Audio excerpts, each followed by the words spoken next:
Hello everyone, मैं हूं जयेश राजगुर और स्वागत है आप सभी का इस नई इंटरेस्टिंग यूट्यूब वीडियो में। दोस्तों, हम पढ़ रहे हैं क्लास 12th का ओसीएम यानी organisation of commerce and management और ये है chapter number 5 emerging modes of business का लेक्चर नंबर 1। जी हां दोस्तों, जैसा कि आप जानते हैं हम लगातार वीडियोस लेकर आपके लिए आते जा रहे हैं। प्लेलिस्ट सेक्शन में ऑलरेडी चैप्टर वाइज वीडियोस बने हुए हैं। ये जो सीरीज है ये आईएमपी क्वेश्चंस की सीरीज है और इसमें चैप्टर वाइज आईएमपी क्वेश्चंस हमने पिछले कई वीडियो से डिस्कस किए हैं। हम इकोनॉमिक्स के ओसीएम के सारे आईएमपी क्वेश्चंस करेंगे और फिर लाइव लेक्चर्स की भरमार करेंगे ताकि आपको एग्जाम तक एकदम जबरदस्त तैयारी के साथ प्रिपेयर्ड रखें और आप बोर्ड एग्जाम में एकदम आर पार कर दें रिजल्ट्स को। जी हां, तो इसीलिए यहां पर आज जब हम चैप्टर नंबर 5 की बात करते हैं ओसीएम में इमर्जिंग मोड्स ऑफ बिजनेस की, तो याद रखिए ये चैप्टर एक छोटा सा नन्ना सा मुन्ना सा प्यारा सा चैप्टर है। वेटेज इसका कम है लेकिन 2-3 क्वेश्चंस ऐसे हैं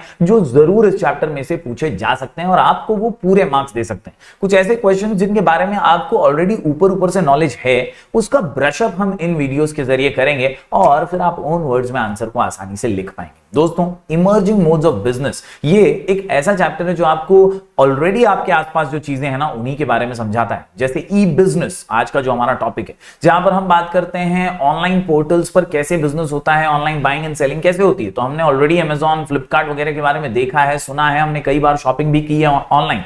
तो उन्हीं मोड्स ऑफ बिजनेस को डिटेल में समझाने वाला है ये चैप्टर। तो चलिए आज की इस वीडियो को शुरू करते हैं। अगर आप नए हैं तो जरूर से सब्सक्राइब कीजिए। चैनल को सब्सक्राइब करने के बाद बेल आइकन जरूर दबाइए क्योंकि यहां आपको लगातार ऐसे इंफॉर्मेटिव वीडियोस मिलते रहेंगे। आप प्लेलिस्ट सेक्शन में जा सकते हैं, वहां पर आपको चैप्टर वाइज डिटेल वीडियोस मिलेंगे जहां से आप अपनी पढ़ाई जारी रख सकते हैं। तो चलिए आज की इस वीडियो को स्टार्ट करते हैं।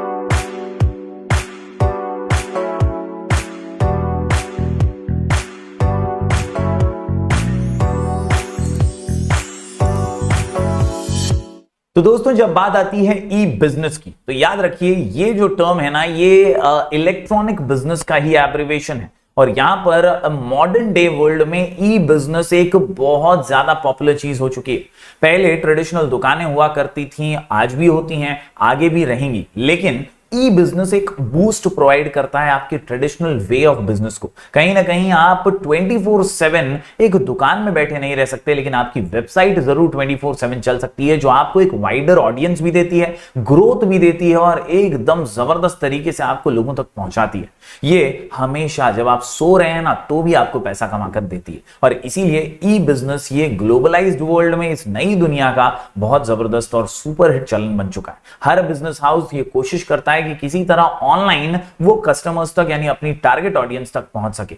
The new mantra of day is growth, globalisation, cycle times, speed and competitiveness. E business is an abbreviation of electronic business. इसकी शुरुआत की अगर हम बात करें तो दोस्तों आईबीएम ने ये टर्म इजाद किया था for the first time. Till that time the word e commerce was used, यानी ई कॉमर्स, ई बिजनेस ये बहुत ज्यादा बाद में पॉपुलर हुआ। पहले तो ई कॉमर्स ही सबसे ज्यादा पॉपुलर वर्ड था, लेकिन आईबीएम ने ई बिजनेस लाया और उसके बाद ई कॉमर्स जो है ना ई बिजनेस का एक हिस्सा बन के रह गया क्योंकि ई बिजनेस पे आप हर चीज करते हैं। E business means using the internet to connect people and process. It opens new door to customers around the world.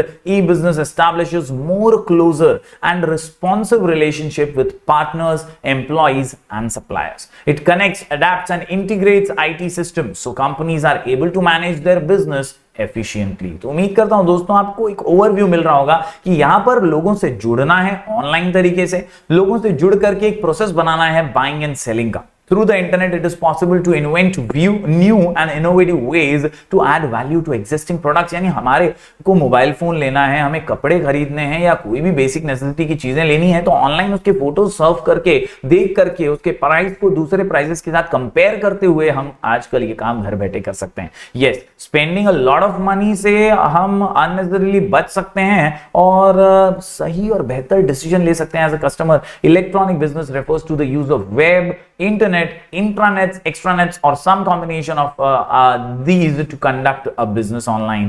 E-business is not a technical change, it is a fundamental change. यानी सिर्फ technique change नहीं हो रही है, एक mindset बदल रहा है, लोगों की सोच बदल रही है और आप लोगों को आराम चाहिए, कंफर्ट चाहिए, घर बैठे सब कुछ अगर चाहिए तो ई-बिजनेस एक बहुत सुनहरी चीज है। In the way of business being done, aided, supported and enabled by technology, the internet and the web supports together provide opportunities in selling customer relationship। यानी आजकल तो भैया ऑनलाइन को इतना ज्यादा यूज करने लगे हैं कि भैया हर कंपनी अपना कस्टमर रिलेशनशिप बिल्ड करने के लिए उनको रेगुलरली कॉल करना, मैसेज करना, उन्हें सर्विस प्रोवाइड करना, उन्हें बेहतर से बेहतर सर्विस देना ताकि कोई कॉम्पिटिटर उनका कस्टमर छीन ना ले। ये चीजें अब ऑनलाइन बहुत जबरदस्त होने लगी हैं। आपको ग्रीटिंग्स देते हैं दिवाली की, क्रिसमस की, न्यू ईयर की, वो कंपनीज भी मैसेज करने लगी हैं अब। तो ये जो चेंज आया है ना, यही है ई बिजनेस का चेंज। बात करें दोस्तों यहाँ पर ई बिजनेस के कोर मीनिंग की, तो यहाँ पर ईमेल और ई कॉमर्स से डिराइव हुआ है ई बिजनेस। इन दोनों का कॉम्बिनेशन ही हम समझ सकते हैं, जहां पर it is the administration of conducting business via the internet. दोस्तों आईबीएम ने पहली बार लेट 90s में इसका इस्तेमाल किया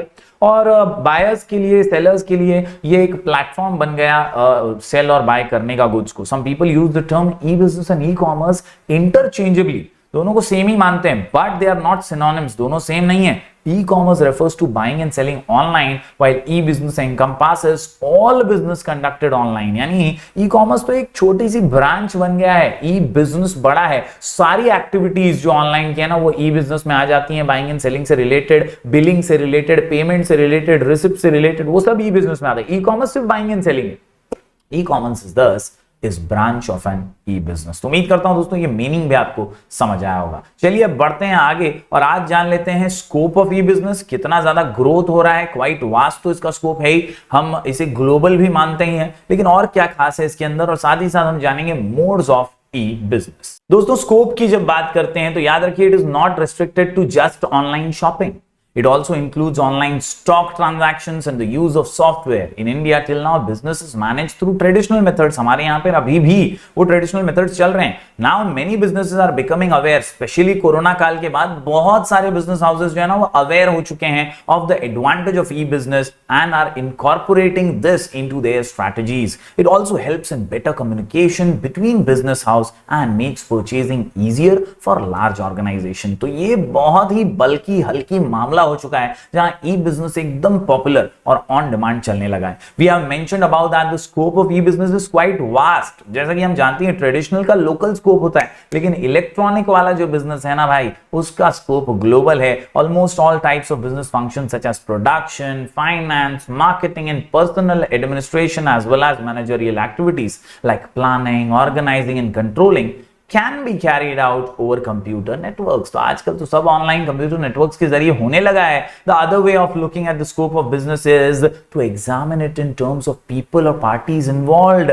आजकल आप देखते हैं कि भैया जनरेट कितना ट्रैफिक कर रही है आपकी वेबसाइट पे लोग कितने आ रहे हैं, आपके इंस्टाग्राम पे लोग कितने आ रहे हैं, आपके सोशल मीडिया से कितने लोग कनेक्टेड हैं, उसी से आपका बिजनेस और नेटवर्क जो है वो ग्रो होता है। Various business and payments app popularly used in E business transaction are PhonePe, Google pay, Swiggy, Ola etcetera. ये बहुत ज्यादा पॉपुलर एप्स हैं और आज की तारीख में बहुत बूम भी कर रहे हैं। दोस्तों बात करें हम डिटेल में इसके स्कोप की, तो यहां पर कुछ इंपॉर्टेंट 6 मोड्स या हम स्कोप कह सकते हैं, जिसमें बिजनेस टू बिजनेस सबसे पॉपुलर। इसके अलावा B2C बिजनेस टू कंज्यूमर, जिससे हम डील करते हैं, अमेजॉन, फ्लिपकार्ट वगैरह से हम परचेज करते हैं चीजें। इसके अलावा consumer to business, consumer to consumer, business to administration and consumer to administration. चलिए हर पॉइंट को बारीकी से समझ लेते हैं।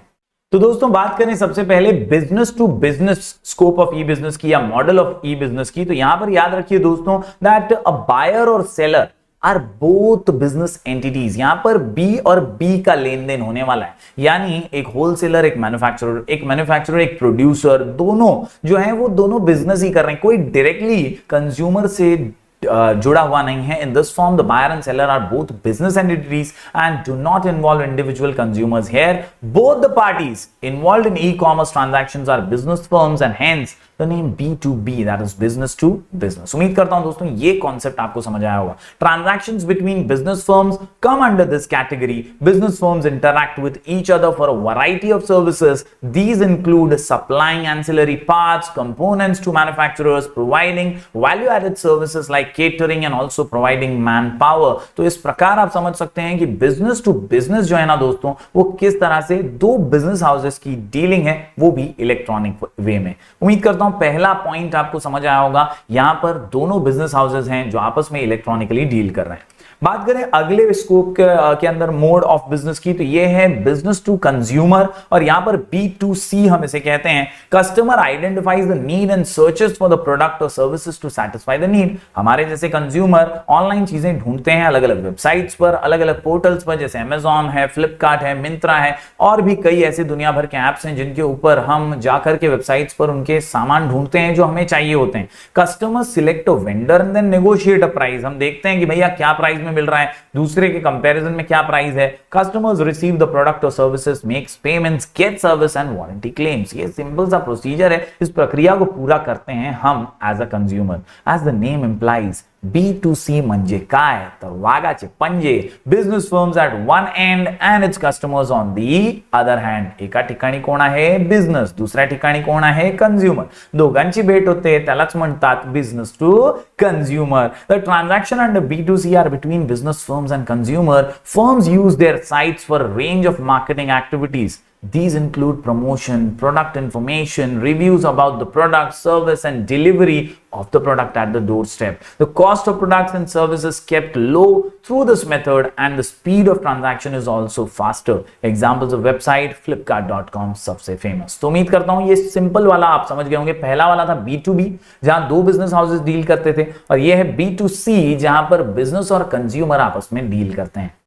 दोस्तों अब बात करते हैं अगले दो इंपॉर्टेंट मोड्स की, तो यह है consumer to business and consumer to consumer. जी हां, कंज्यूमर टू बिजनेस ये एक ऐसा मोड है जहां पर दोस्तों कंज्यूमर एक स्पेसिफिक सर्विस जो है वो बिजनेसेस से रिक्वेस्ट करता है। Consumer to business is growing arena where the consumer request a specific service from the business, और जैसे ही वो सर्विस एनेबल हो जाती है तो वो अपने ओन प्राइस को कोट करते हैं। अपना एक कोट देने के बाद उस स्पेसिफिक गुड्स और सर्विस को लेते हैं। In this electronic transaction the consumer request a specific service, म्हणजे मला जे पाहिजे तेच। Yes, a specific service from the business. Consumer to business is growing arena where the consumer requests a specific service from the business. म्हणजे मला असं असं पाहिजे, हे तुम्ही करून द्याल का?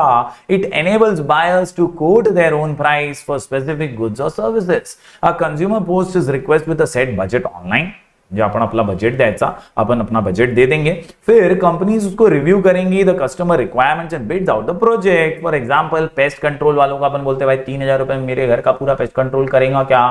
टैक्सी सर्विसेज है, door step food delivery etcetera, ये सारी चीजें जो हैं ये कंज्यूमर टू बिजनेस मॉडल में आती है। बात करें दोस्तों आखिरी वाले की, तो यहां पर है कंज्यूमर टू कंज्यूमर, और इसके अंदर दो कंज्यूमर्स का मिलाप आपस में होता है। मेरे पास एक सेकेंड हैंड फर्नीचर पड़ा है, मैं बेचना चाहता हूं, मैं कहां बेचूंगा? OLX। Yes my dear students, तो ये जो पोर्टल्स हैं ना OLX जैसे, eBay जैसे, ये बहुत बड़े एग्जांपल्स हैं कंज्यूमर टू कंज्यूमर के। क्योंकि अगर किसी और कंज्यूमर को ऐसी चीज की नीड है तो वो मुझे कांटेक्ट कर सकता है इस वेबसाइट के जरिए, और आसानी से हम दोनों कंज्यूमर्स आपस में डील कर सकते हैं। मेरा कोई फर्नीचर का बिजनेस नहीं है, लेकिन मेरी जरूरत की जो चीज नहीं है वो मैं बेचना चाहता हूं वहां पर, तो वो वहां पे जिसे जरूरी है वो ले सकता है। It facilitates the online transaction of goods and services between two people. Consumer to consumer involves the electronically facilitated transaction between consumers through some third party. तो थर्ड पार्टी वो वेबसाइट है, वो हम दोनों को मिलवा रही है। A common consumer post an item for sale and other consumers bid to purchase it. The sites are only intermediaries just to match the consumers. तो उम्मीद करता हूं दोस्तों ये दोनों भी आप समझ पाए होंगे। बढ़ते हैं दोस्तों आखिरी दो एडमिनिस्ट्रेशन यानी गवर्नमेंट के से जुड़ी हुई ये स्कोप के ऊपर। यहां पर ये जो मोड्स है ना दोस्तों, यहां पर एडमिनिस्ट्रेशन ये वर्ड आता है। आपने अगर किसी दूसरे सब्जेक्ट में भी ये आंसर पढ़ा है, आईटी में भी अगर ये आंसर आपने पढ़ा है, तो वहां पर गवर्नमेंट है, यहाँ पे एडमिनिस्ट्रेशन है। रीजन कुछ नहीं है, फर्क सिर्फ इतना ही है कि एडमिनिस्ट्रेशन का मतलब भी गवर्नमेंट ही यहां पर माना जाएगा। This part of e commerce encompasses all transactions conducted online between business and administration. यानी कई बिजनेस हाउसेस को लाइसेंस के लिए अप्लाई करना होता है, कई बिजनेस हाउसेस को कई गवर्नमेंट कंपनी से या गवर्नमेंट ऑफिस से काम होते हैं, तो वो सारे काम भी जब ऑनलाइन हो जाए, लाइसेंस का रिन्यूअल, लाइसेंस का अप्रूवल, कई अलग अलग और चीजें हो सकती हैं, परमिशन वगैरह लेनी है महानगर पालिका से या लोकल बॉडी से, तो ये सारी चीजें भी ऑनलाइन अब होने लगी हैं। For example registration of companies, tax भरना है तो वो भी ऑनलाइन कर सकते हैं, गेटिंग परमिट्स एक्सेट्रा। तो ये आता है बिजनेस टू एडमिनिस्ट्रेशन के अंदर। बात करें अगले वाले की, तो ये है कंज्यूमर टू एडमिनिस्ट्रेशन। हमारे को घर पट्टी भरनी है, हाउस टैक्स भरना है, हमारे को लाइट बिल भरना है, तो जब ये सारी चीजें अब हम ऑनलाइन करने लगे तो वो आता है कंज्यूमर टू एडमिनिस्ट्रेशन। म्हणजे आपण आणि सरकार आपल्याबद्दलचं से जो ट्रांजैक्शन है तेज और ऑनलाइन झालं, ये जो ऑनलाइन हो जाता है ना, तो उसे कंज्यूमर टू एडमिनिस्ट्रेशन कहते हैं। The consumer to administration model encompasses all electronic transactions conducted between individuals and public administration, यानी सरकारी संस्थाएं। फॉर एग्जाम्पल पासपोर्ट का हमें अप्लाई करना है, आधार कार्ड में कुछ करना है, लाइसेंसेस वगैरह अप्लाई करने हैं, ये जो चीजें हैं ना दोस्तों, ये जब ऑनलाइन हम करते हैं तो उसे हम कंज्यूमर टू एडमिनिस्ट्रेशन कहते हैं। उम्मीद करता हूं दोस्तों ये सभी जो इंपॉर्टेंट मॉडल्स हैं ई बिजनेस के आपको समझ आए होंगे। आज हमने ई बिजनेस को समझा, इसके अलावा हमने इसके अलग अलग मोड्स देखे, स्कोप ऑफ ई बिजनेस को जाना। उम्मीद करता हूं आज का वीडियो आपको समझ आया होगा। जरूर चीजों को नोट डाउन कीजिए, वीडियो को लाइक कीजिए और यहां तक देखा है तो जरूर शेयर कीजिएगा अपने दोस्तों के साथ और चैनल पर अपना प्यार बरकरार रखिएगा। हम मिलेंगे फिर एक बार कुछ और नए वीडियोस के साथ, तब तक के लिए do like, share and subscribe.